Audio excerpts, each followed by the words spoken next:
Eatonville, Florida, the first all-black incorporated town in America. In part 1, we saw how it was born. But this story is bigger than incorporation papers.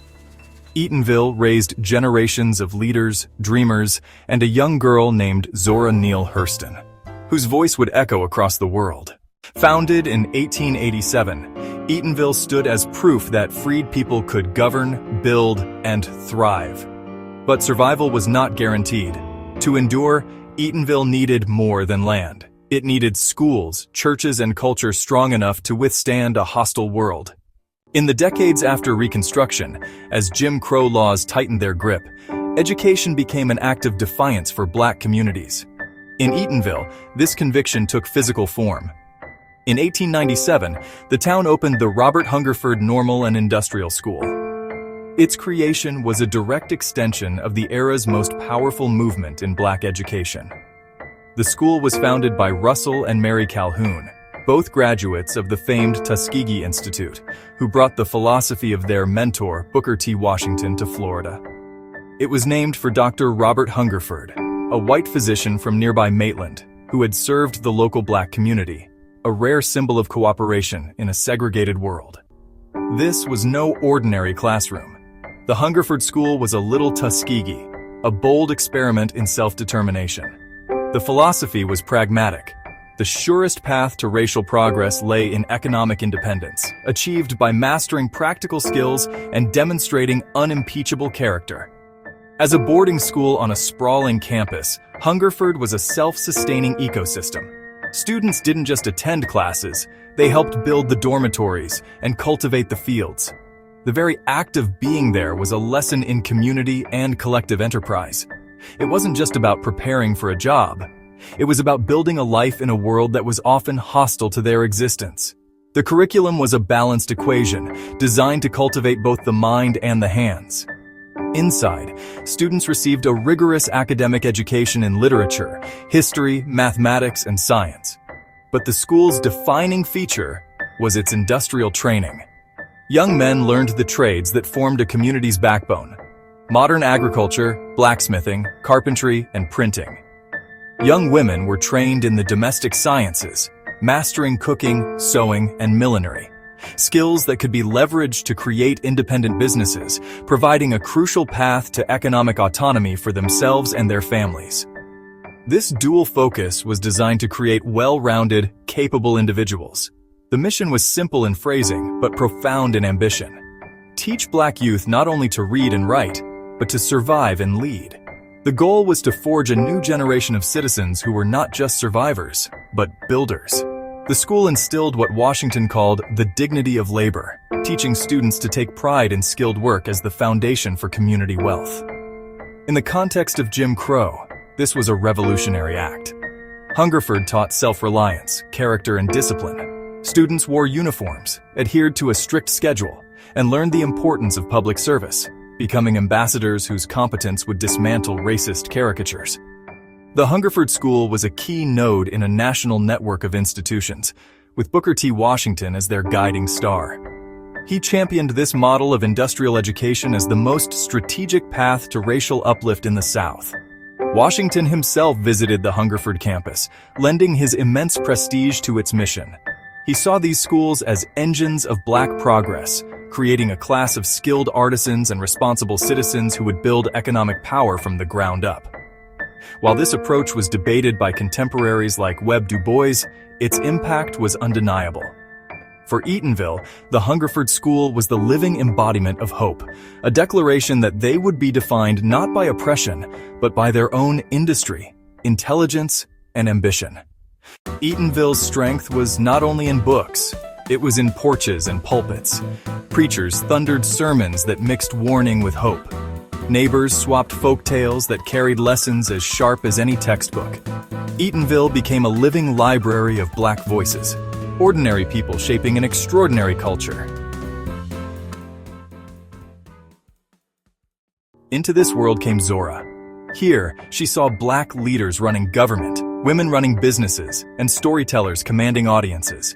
Eatonville gave her something almost no other place could: freedom from the daily humiliations of racism. For Zora, black excellence wasn't a dream. It was daily life.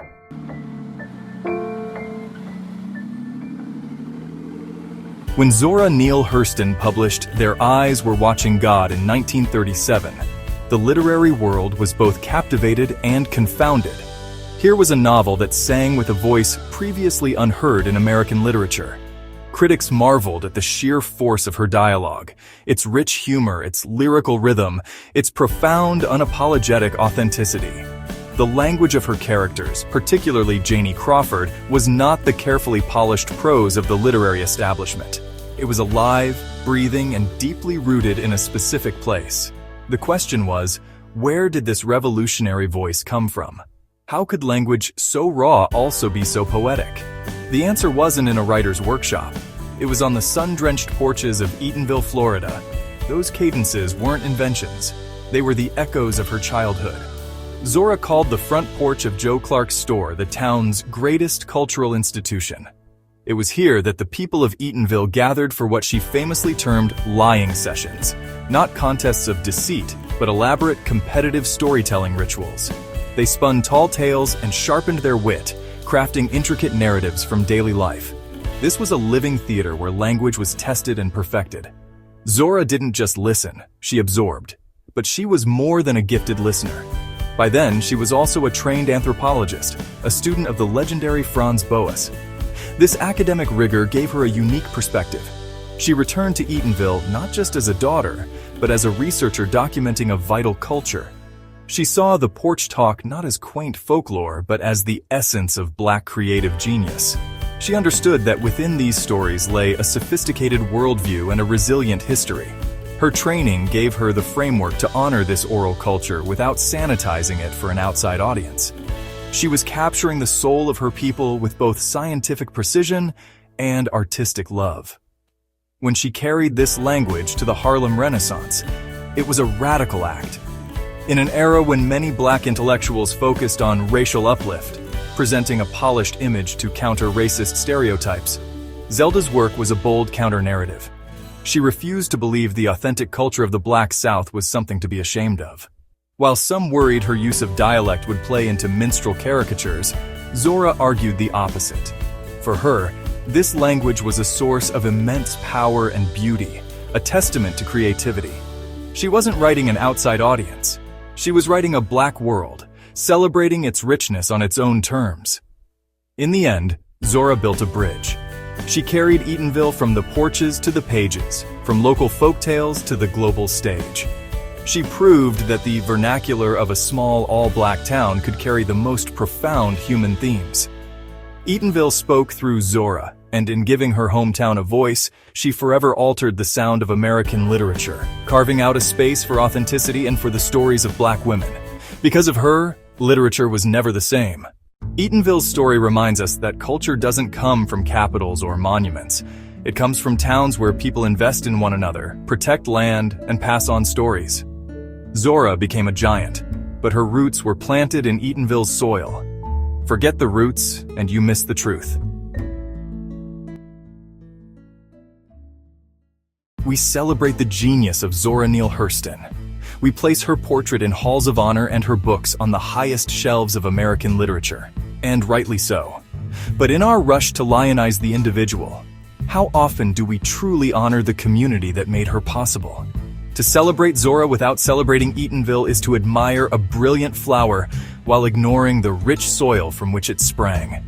Her genius was not a solitary lightning strike. It was cultivated, nurtured, and given the space to grow in a place built on the radical premise of Black self-determination. Eatonville was more than a hometown. It was Zelda's first university. It was a living library of language, folklore, and human drama. On the porch of Joe Clark's store, she didn't just hear stories. She absorbed the very cadence and rhythm of a people defining themselves on their own terms. This was a town run by Black mayors, governed by Black councils, and policed by a Black town marshal. Its economy was driven by Black entrepreneurs. In this sovereign space, Zelda's identity was affirmed, not questioned. This psychological freedom, this profound sense of belonging, is the invisible ink on every page she ever wrote. And so Eatonville is not just a backdrop, it is a protagonist in its own right. and today that protagonist faces a familiar struggle. Like so many historic Black communities, it contends with the pressures of development and the quiet neglect that allows history to crumble. The story of the Hungerford School is a stark reminder of broken commitments and shifting priorities. This brings us to the central question, the challenge that Eatonville poses to every one of us.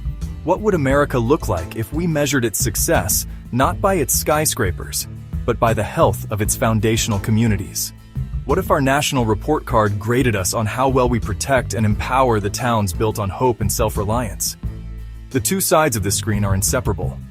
Her legacy is not just in the library. It is written on the street signs, embedded in the soil, and echoed in the voices of Eatonville today. To truly honor her is to engage with her living legacy. It is to ask the hard questions about what we value as a nation. The challenge of Eatonville is a challenge to our own imagination. It asks us to see the world as Zora did. Not just as it is, but as it could be, if only we had the courage to nurture the ground from which greatness grows. This is Eatonville, the town that raised a voice. If this story moved you, share it with a teacher, a student, or a friend. Subscribe, hit that notification bell so you don't miss my next video, and in the comments, tell me, how would you keep history alive?